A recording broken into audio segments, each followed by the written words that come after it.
Still in Asia, in response to drills by the United States and South Korean forces and in an inland border region, North Korea has ordered frontline units to fire artillery into the sea for a second consecutive day. A spokesman for the North Korean military said the latest planned artillery barrage was meant as a strong warning and called on Seoul to immediately stop its provocative military actions. South Korea and the United States are currently conducting live fire exercises, including involving multiple rocket launch systems and howitzers in two separate testing grounds.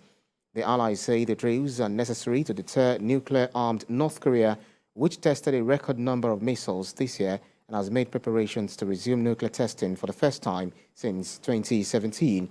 North Korea has conducted a series of short-range launches it described as stimulated nuclear attacks on South Korean and U.S. targets in an angry reaction to an expansion of joint U.S.-South Korea military exercises. Thanks for staying with us here on World Now. Polls have opened for the United States Senate runoff election in Georgia, a tight race that has drawn a record number of early voters.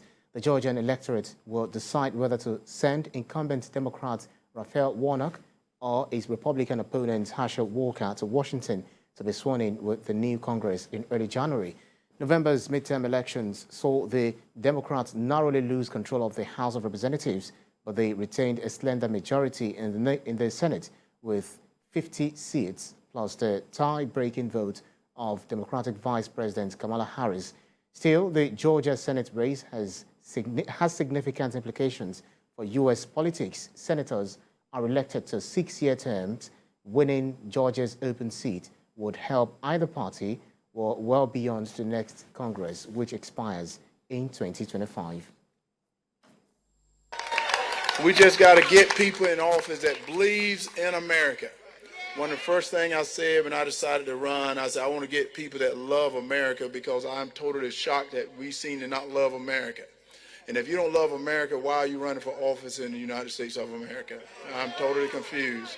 And we're not going to put the citizen of America second anymore. It's time to put the citizen of America. I'm grateful for the ways in which they've been knocking on doors, canvassing, reaching out. And our message this morning is that we cannot let our foot off the gas. We got to press all the way through the finish line. We got to run through the tape.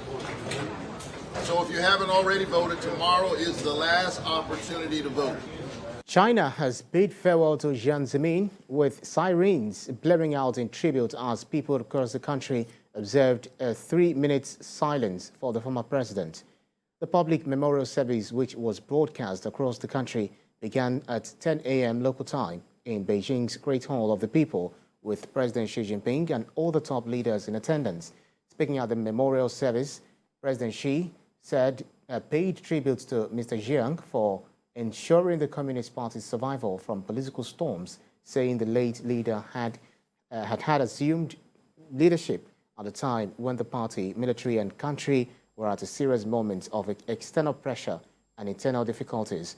The former president took power after the 1989 crackdown of the Tiananmen Square protest, will be remembered for leading the country through a decade of economic growth and prosperity. In Mongolia, thousands of people braved freezing temperatures in the capital to protest alleged corruption in the country's coal industry and soaring inflation, with some attempting to storm the government house. According to local media reports, some protesters tried to force their way into the government building, knocking down barriers and breaking windows. Police intervened and most protesters left the square a couple of hours later.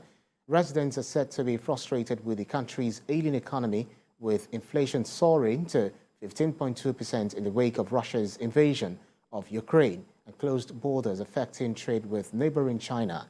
Last month, Mongolia's anti-corruption authority announced that more than 30 officials, including the chief executive of the state-owned coal mining company, were under investigation for embezzlement. Indonesian lawmakers have unanimously passed a new criminal code that criminalizes sex outside marriage as part of changes that critics say threatens human rights and freedom in the Southeast Asian country. The new code, which also applies to foreign residents and tourists, bans cohabitation before marriage, apostasy, and provides punishment for insulting the president, expressing views counter to the national ideology. The changes to the criminal code have not only alarmed human rights advocates who warned of their potential to stifle personal freedoms, but also travel industry representatives worried about the potential effect to tourism. In the lead up to the vote, rights groups and critics warned the new code would disproportionately impact women and further curtail human rights and freedoms in the country of more than 270 million people. And violent protests have broken out in Greece's second-largest city over shooting of a Roma boy by the police after he allegedly fueled his vehicle at a petrol station and drove off without paying. The 16-year-old boy was being treated at a Thessaloniki hospital where he was in critical condition. Police in the city have said the officer who allegedly shot him in the head was arrested and suspended from duty.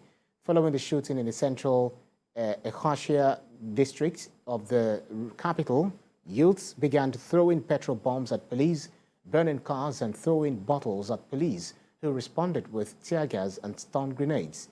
Several hundred people took part in a peaceful protest march in central Athens over the shooting, as well as over a past incident in which a Romani man was shot during a police chase.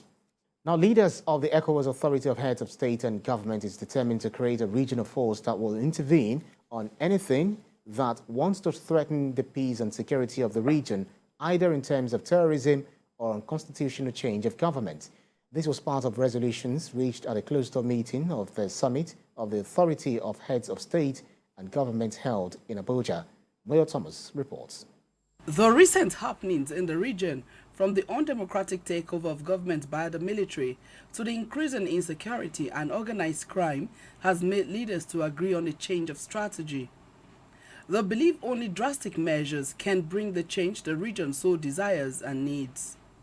The leaders, rising from the 62nd ordinary session of the ECOWAS Authority of Heads of State and Government, took the decision to recalibrate the peace and security architecture of the region.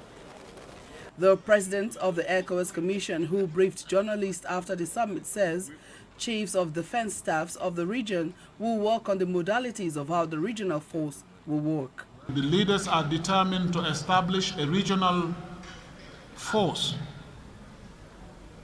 that will intervene in the event of need, whether this is against terrorism or to restore constitutional order in member countries. Funding was also discussed by the leaders of the authority, who agree that voluntary contributions have not really helped the region.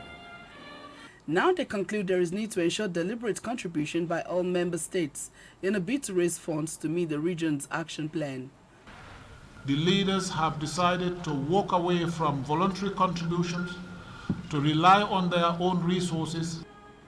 On the ongoing transition negotiations, the Authority of Heads of State and Government decided that transitions must stay on course in the 3 affected countries.